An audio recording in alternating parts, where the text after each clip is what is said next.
bientôt les Jeux Olympiques à Paris en 2024. Avantage ou inconvénient?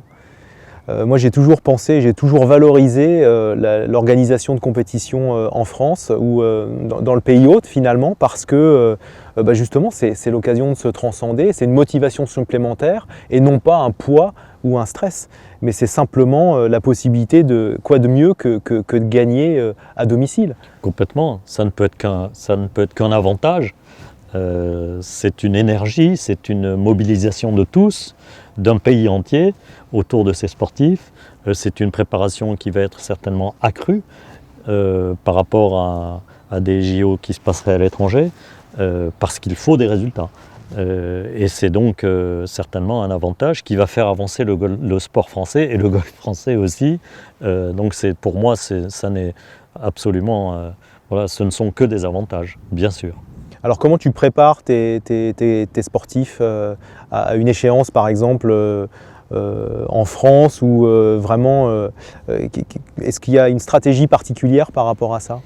D'abord, il faut, par rapport aux grands événements, il y a toute une préparation préalable, savoir ce qu'on veut vraiment.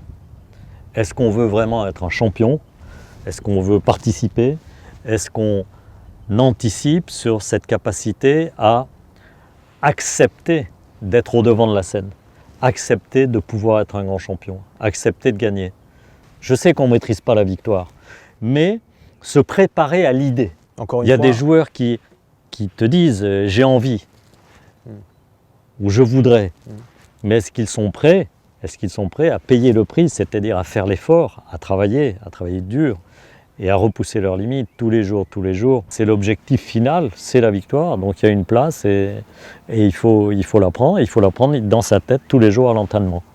Oui, c'est pas de tabou. C'est vrai que moi j'avais fait ça à une époque. J'avais mis tous les jours un compte à rebours en fait, qui nous rapprochait de l'échéance. Et je me rappelle que ça avait généré du stress en fait chez certains archers.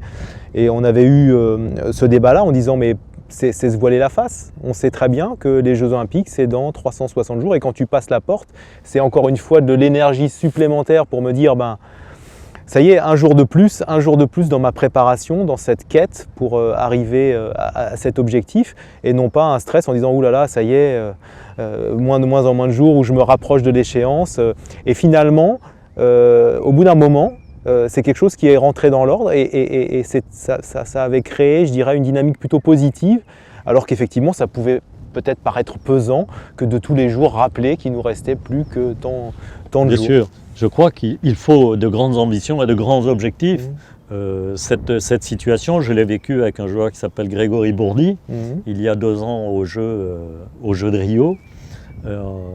Il a été clair dès le départ que notre objectif ultime, c'était la participation aux JO, pas seulement pour y participer, mais pour y performer.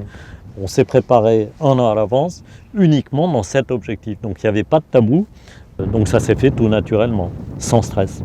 Paris 2024, c'est 5 ans, c'est à la fois beaucoup de temps et en même temps, moi je trouve pas beaucoup. Et j'ai presque envie de dire, il y a une règle, je ne sais pas si tu la partages, mais on dit que pour faire un champion, c'est 10 ans, 10 000 heures de pratique. Je crois que bon an, mal an, c'est à peu près ça. Donc finalement, 2018-2019, on est presque déjà sur 2028. Forcément, on balise, mais le fait d'avoir une échéance comme ça à long terme permet de fixer justement le niveau qu'on veut atteindre dans chaque je dirais, paramètres de la performance, que ce soit physique, technique ou mental.